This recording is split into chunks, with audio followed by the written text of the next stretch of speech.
Yeah, it's obviously been since the last time I chatted to you, a really good couple of days off the field for us in terms of making sure that Jimmy's available to play, and that whole incident, is behind us, and we can concentrate on playing cricket. We don't have to talk about it anymore, or hopefully not too much more, and we can get on with playing cricket.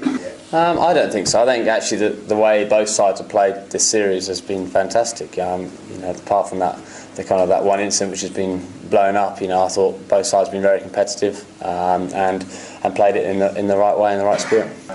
Yeah, he's a little bit less grumpy, which is always nice for Jimmy. But actually in those last couple of Test matches, he bowled with this hanging over him. He's bowled really well. So I don't think it's really affected the performance on the field at all. So it's great that that's now behind him. He gets to play in a home Test match, which I know is very special for every guy who gets to play in a home Test match. Unfortunately, we don't seem to play Test cricket at Chelmsford, so I don't think I'll ever experience that. But for him to be playing here, I think it means a lot for him. I think that's what the biggest concern was, that he wouldn't get to play at Old Trafford.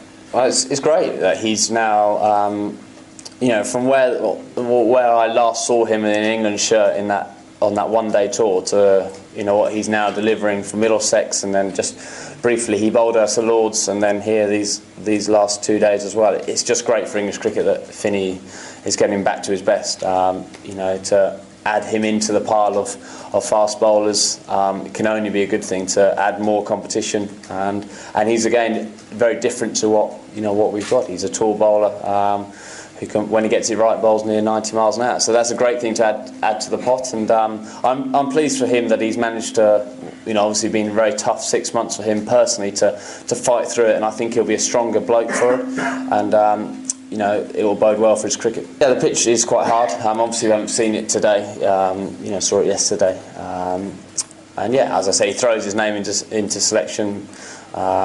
But we played well last week, and every member of that side as well. So it's a tough call to make, and which everyone knows, whoever gets left out will be disappointed. Yeah, I understand that point really, having the players. Yeah, we haven't won for 10 games, so it's you always try and beat the best team. You always try but then you also try and balance out the continuity effect. The guys who are in that team. You don't want to keep looking over your shoulder. You want to be able to concentrate on what's important, which is playing the game. You don't want to think, I'm in, I'm out. Certain times you make calls like that, but you see that successful sides are built on a bit more stability than that. Just lost a little bit of exactly what's happened on it. I haven't followed the exact process on exactly what's happened, if you like the way you said it, but the most important thing now is that Jimmy's been cleared, he's available to play, and we can put the matter behind us. And as I say, I think in all three of the Test matches we played, I think the way both sides have gone about it, I don't think anyone can complain.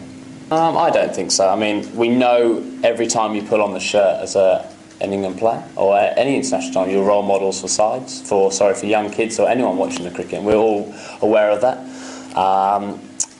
We also want to play competitive cricket. We don't want it to be too nicey and everyone just say, well, they're playing in the right spirit. There's always that kind of muddied line. Look, we want to play competitive cricket. I think these 3 games have been played from both sides, and I don't think we need to change too much. So you're happy with the way that Jimmy conducts himself on the field, and your team generally? Yeah, I am. I mean, there's probably little bits where he might have overstepped the mark occasionally throughout his career, but you'd rather be on that line than too passive. He needs that for his bowling, and the way he bowled, especially at Southampton, was incredible. Well, it's great that I scored runs last week, and it was a big relief off my shoulder, but that's only one game, and that's the whole game we're approaching this week as a team. What happened last week counts for nothing. It's the same as my batting. I've got to go. I want to be consistent and score big runs. So I've got another opportunity this week to try and do that. We put a lot of wear and tear into Indian bowlers in that game. That's how you win Test match series. But the bottom line is that it's.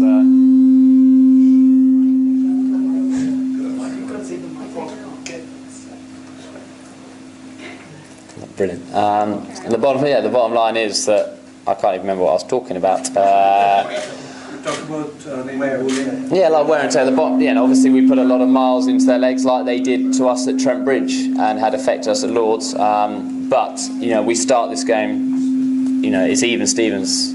it starts 0-0 in this game, and you've got to earn that right to put miles in their legs.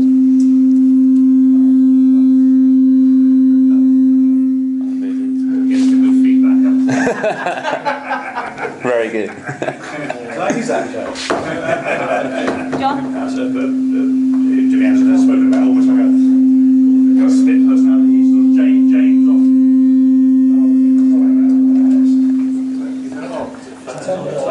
Whose is it?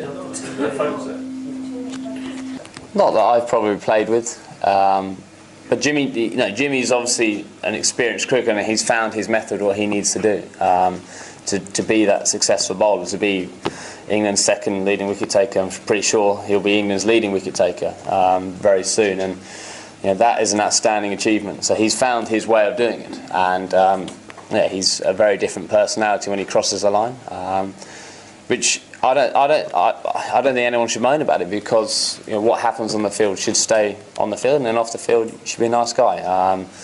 Of course, as I said earlier, you understand the parameters you have to play. So you know. Well, I've been round dinner with Jimmy, and he doesn't use that language with mum and dad. So but it's the same as a rugby player. You need to get yourself in a, I'm not sure every rugby player walks down the street wanting to tackle every single person he sees or anything like that. It's a very different thing. You've got to get yourself in that right mental state for you personally to perform, and you just do that when you need it most, which is obviously in the middle, and that's when it's important.